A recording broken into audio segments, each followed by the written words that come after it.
हरकत जुन गर्दै आइरहेका थिए हामी बडो उदार भएर दलहरू पनि सरकार पनि उदार भएर उनलाई केही गरेन।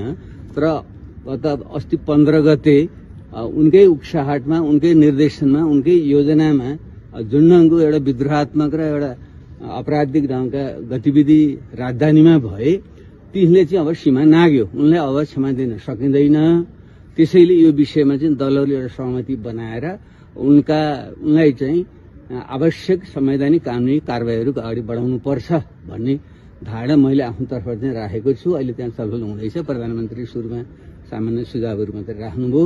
अब हाम्रो पार्टीको तर्फबाट मैले चाहिँ 2टा सुझाव दिएको छु। एउटा उनलाई संविधान सभाबाट विधिवत ढंगले राजतन्त्र उन्मूलन गरेर निष्कासन गरिएको, त्यो संस्था उन्मूलन गरिएको र उनलाई नेपालको एउटा विशिष्टतामा हामीले अलिकति उदारतापूर्वक बस्ने, देशमा नै शान्तिपूर्ण रहने एउटा सुविधा हामीले उनलाई दिएको।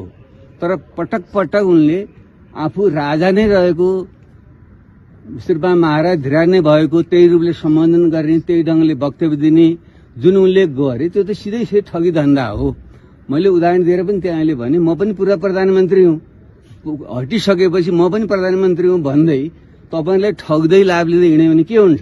कानुनले त कारबाही गर्छ त मलाई त भने उनलाई पनि यसरी जुन ठगी धन्दा उनले गरेका छन् त्यसबारेमा उनलाई चाहिँ बयान लिएर आवश्यक कारबाही उनलाई गरिनुपर्छ भन्ने एउटा सुझाव दिएको छ। दोस्रो कुरा चाहिँ अस्ति 15 गते त्यो योजनाबद्ध ढंगले उन जुन ढंगले गराए त्यसको निम्ति सम्बन्धित व्यक्तिहरूलाई उचित छानबिन गरेर कानूनअनुसार कडा कारबाही गरिनुपर्छ भन्ने दोस्रो हाम्रो सुझाव रह्यो। र तेस्रो चाहिँ लोकतन्त्र, संघीय लोकतान्त्रिक गणतन्त्र रक्षाको निम्ति सबै दलहरू एक हुनुपर्छ। हाम्रा विमतिहरू छन्, हामी त एउटा नयाँ शक्ति अभियानमै हामी लागेका छौं।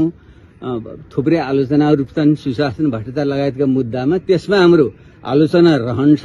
तर यो व्यवस्था रक्षा गर्ने कुरामा चाहिँ हामी पूर्ण रूपले चाहिँ साथ दिन्छौं भन्ने प्रतिबद्धता व्यक्त गरेर म आएको छु। र दलहरूलाई मेरो सुझाव के छ भने हामीले आफ्ना मतान्तरहरू कायम राखौं, स्वस्थ प्रतिस्पर्धा गरौं, तर यो व्यवस्थालाई नै उल्ट्याउने गरी प्रतिक्रान्ति गर्ने गरी जुन हरकत छ त्यसलाई चाहिँ असफल पार्न, त्यसलाई निस्तेज पार्न चाहिँ हामी सब एक हौं भन्ने हाम्रो सुझाव छ। जस्तो कि यहाँले चाहिँ के भन्नुभयो भने पछाडि प्रधानमन्त्रीले सुरुमा केही सुझावहरू चाहिँ दिनुभएको छ भनेर भन्नुभयो। प्रधानमन्त्रीले सुरुमा सुझाव चाहिँ के दिनुभयो? होइन, अहिले प्रधानमन्त्रीले पनि त्यही भन्नुभयो, यो त सीमा नागिराखेको छ, यो विषय के गर्ने? सबै दलहरूले जुन ज्ञानेन्द्र शाहले जुन हरकत गरिरहेका छन् त्यो संविधान र कानून विपरीत छ।